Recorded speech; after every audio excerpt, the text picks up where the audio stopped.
Well, good morning, everybody. And let me say a couple of notes of appreciation. First of all, to the Prime Minister of Pakistan and to Field Marshal Munir, who were both incredible hosts. And whatever shortcomings in the negotiation, it wasn't because of the Pakistanis who did an amazing job and really tried to help us and the Iranians bridge the gap and get to a deal. We have been at it now for 21 hours, and we've had a number of substantive discussions with the Iranians. That's the good news. The bad news is that we have not reached an agreement. And I think that's bad news for Iran, much more than it's bad news for the United States of America. So we go back to the United States having not come to an agreement. We've made very clear what our red lines are, what things we're willing to accommodate them on, and what things we're not willing to accommodate them on. And we've made that as clear as we possibly could. And they have chosen not to accept our terms. Questions? So, Nick Robertson from CNN. Precisely what have they rejected here? Can you help us understand it a little bit? Well, I won't go into all the details because I don't want to negotiate in public after we've negotiated for 21 hours in private. But the simple fact is that we need to see an affirmative commitment that they will not seek a nuclear weapon, and they will not seek the tools that would enable them to quickly achieve a nuclear weapon. That is the core goal of the President of the United States, and that's what we've tried to achieve through these negotiations. Again, their nuclear program, such as it is, the enrichment facilities that they had before, they've been destroyed. But the simple question is, do we see a fundamental commitment of will for the Iranians not to develop a nuclear weapon, not just now, not just 2 years from now, but for the long term? We haven't seen that yet. We hope that we will. Jen. Was there a framework on anything? And also, did the Iranian frozen assets come up? And did you reach any conclusions on those frozen assets? We talked about all those issues, Jen, and we talked about a number of issues beyond that. And so certainly those things came up. But again, we just could not get to a situation where the Iranians were willing to accept our terms. I think that we were quite flexible. We were quite accommodating. The president told us, you need to come here in good faith and make your best effort to get a deal. We did that.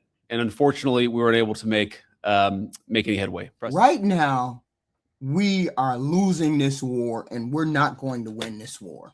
Let's be clear. Because we would have to overthrow their government, for one. Apparently, they will continue to bring the same type leader back. We would have to overthrow their government. And then once we overthrow their government, it would have to be pro-American, which ain't going to happen. Remember when we tried to go into Afghanistan and they thought overthrowing the government, we were liberating these people and they were going to be so happy? That ain't going to happen for these people. That ain't going to happen for the Iranian people. These people, this country has been standing over 5,000 years. This country has been standing over 5,000 years. And I did a video called David and Goliath. And that is true as it's never been truer. You're not going to overthrow these people. You're not going to get rid of these people. That's all they have to do is exist. That's all they have to continue to do is exist like they are now. This country, I heard somebody say the other day, in order to get to the uranium that they have, you would have to travel 300 miles inland. And then you would have to travel past mountainous ranges, seas, valleys. You'd have to do all of that in order to get to the uranium and try to overthrow a government and X, Y, and Z. They keep saying they have devastated X, Y, and Z. Their planes, trains, and automobiles. They done devastated all that. And yet still this country's still standing. This country has been in existence for 5,000 years. We've only been in existence for 250. So, yes, we are losing this war. We're losing this war. And we're going to lose this war. Iran don't have to do jack.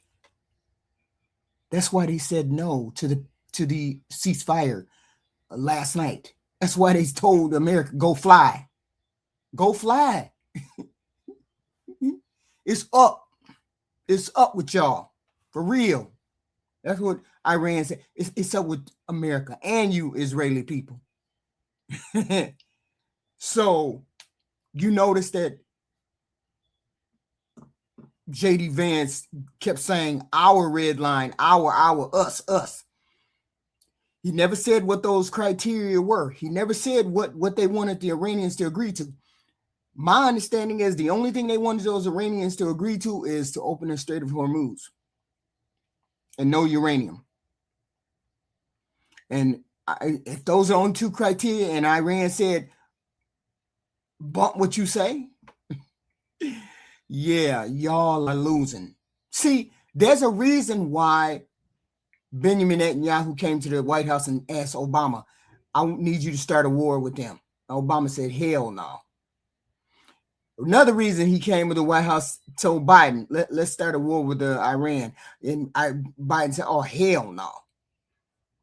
Then you got the goofy Donald Trump came to the White House and said, oh, yeah, I can get this motherfucker. I can get him to agree. And what did he do? He got this goofy ass president to agree to a war. You knew he couldn't win. Israel knew we couldn't win that war. They just wanted us to make them defenseless, deteriorate their army, deteriorate their planes, trains, and automobiles.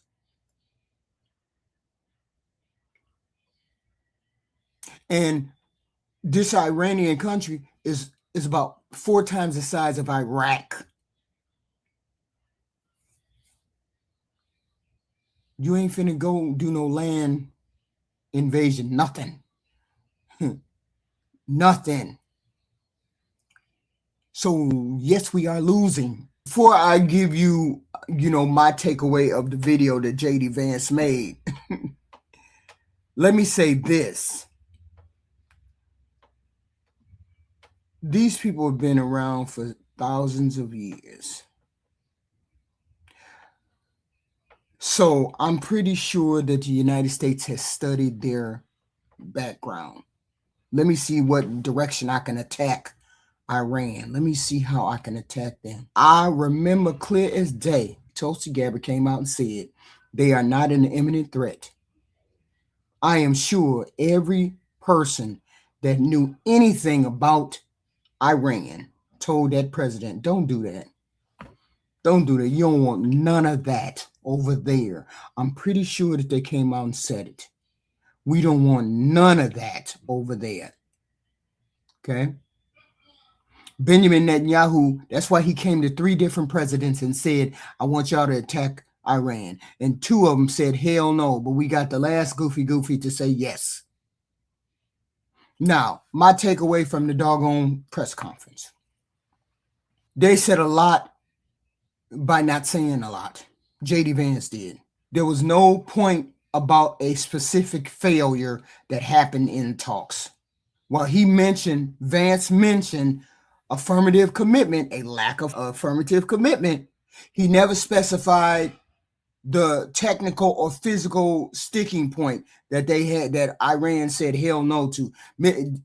He didn't clarify if the breakdown was over the number of centrifuges or the level of uranium enrichment or the frequency of the inspection. He never said anything like that. The administration is leaving the door open to return to the table without having to publicly walk back a specific technical demand that they made later on. So they didn't say, oh, we told them they couldn't have uranium and they told us hell no. They're not going to admit that.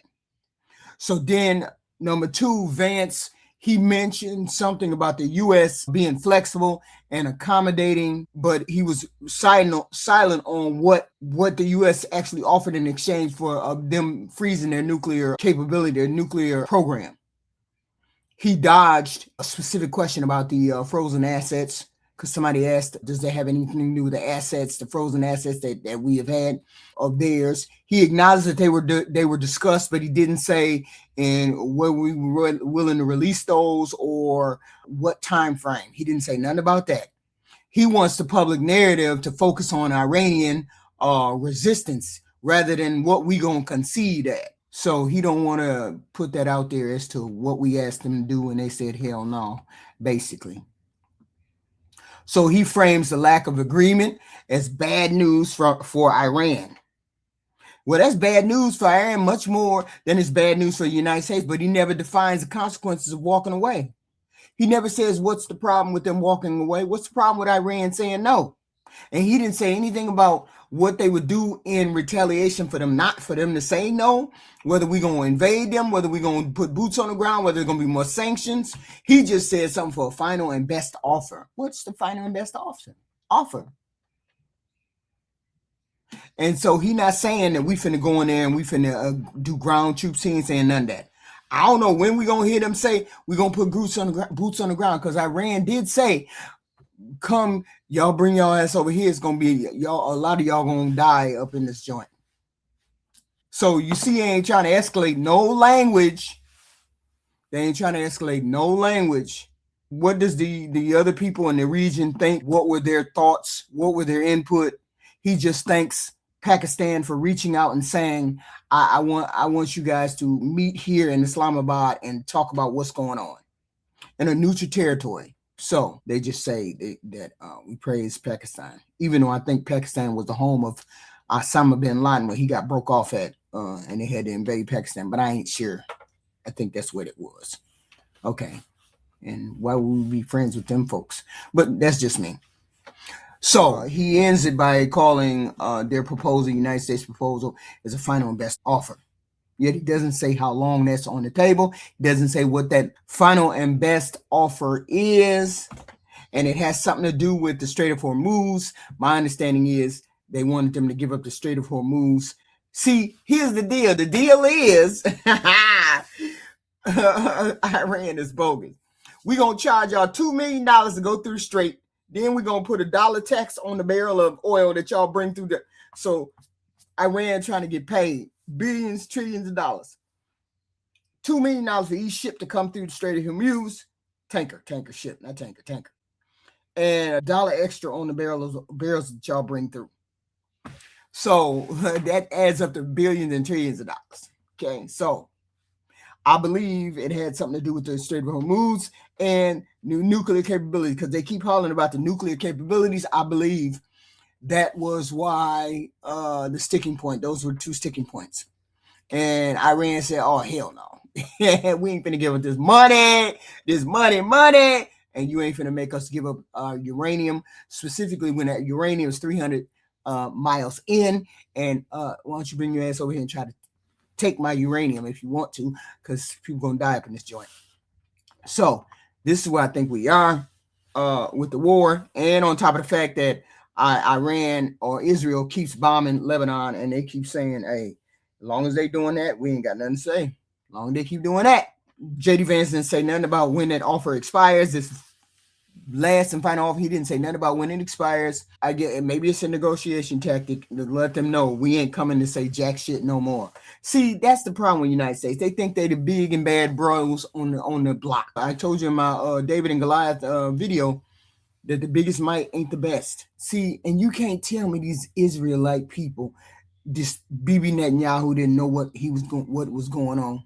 He couldn't tell me. It was just an excuse. Bibi Netanyahu don't care about America. He don't care about the American people. He don't care what our role is. He just wanted us to be back there to support them. They wanted to get into a war. So he just wanted us to back up. No, they've been threatening you, President Trump. They've been threatening you. And every person that has expertise said, why would you go over there and try to start a war with them? But we found a goofy, and the goofy did it, and the goofy jumped in for the war, and the goofy thought we were going to have the same kind of war that we had with Venezuela. 1, 2, 3, 4 shots.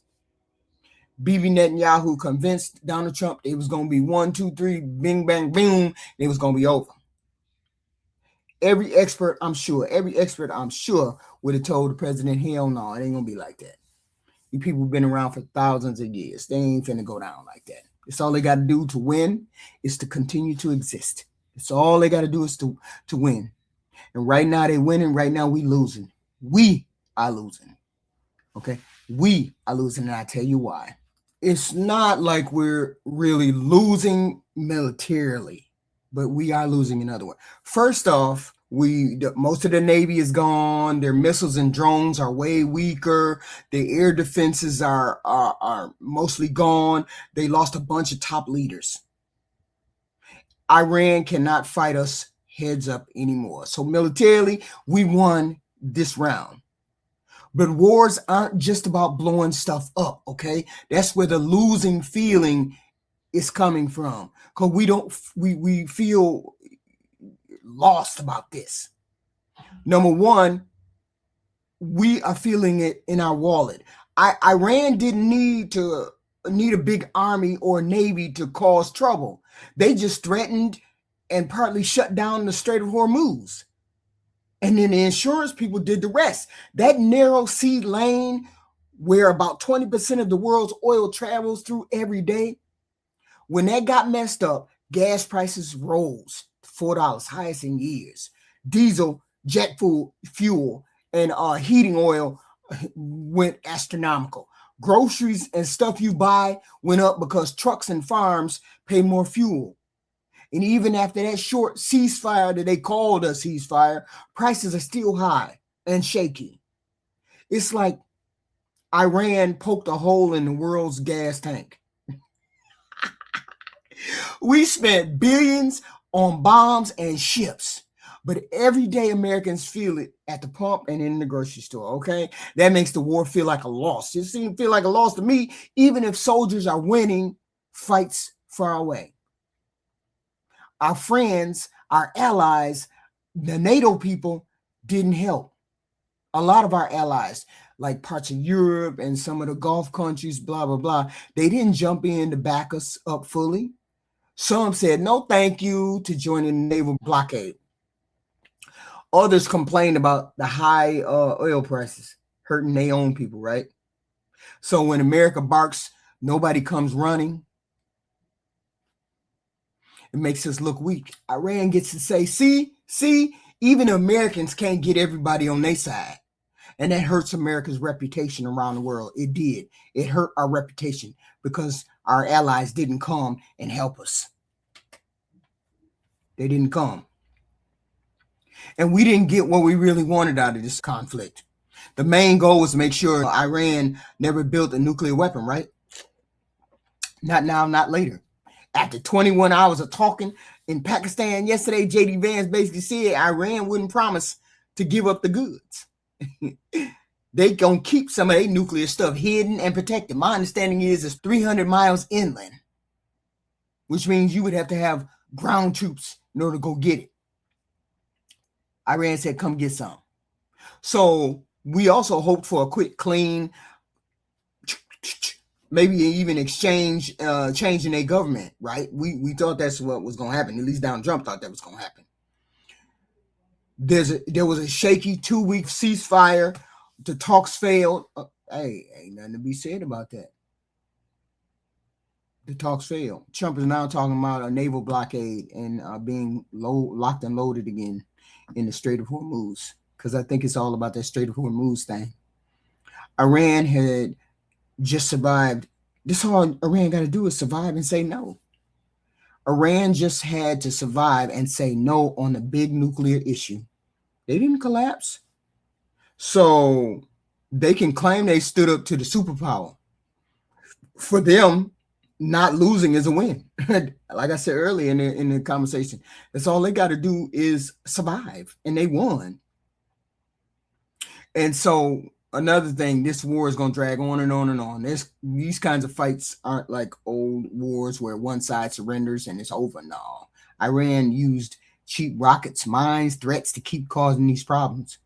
And we used expensive high-tech gadgets on an army, on a force that didn't really need all of that. Every week we needed more money spent, billions, more stress on our Navy supply, more chances of something bad happening to our people, attacks getting,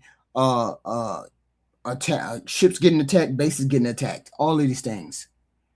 So we paying higher bills, electric, gas, what we paying, everything, and no clear win. So it feels like we're losing. So the bottom line is, we are strong militarily. Okay, no doubt about that. But Iran played a smart, dirty game because Iran knew we were coming. Iran knew we was coming. You don't think them Iranian people knew that Bibi Netanyahu was taking his black ass over there trying to get the president to agree to a war? You don't think they knew that? They knew that. So they had all of this in place. They already knew what time it was.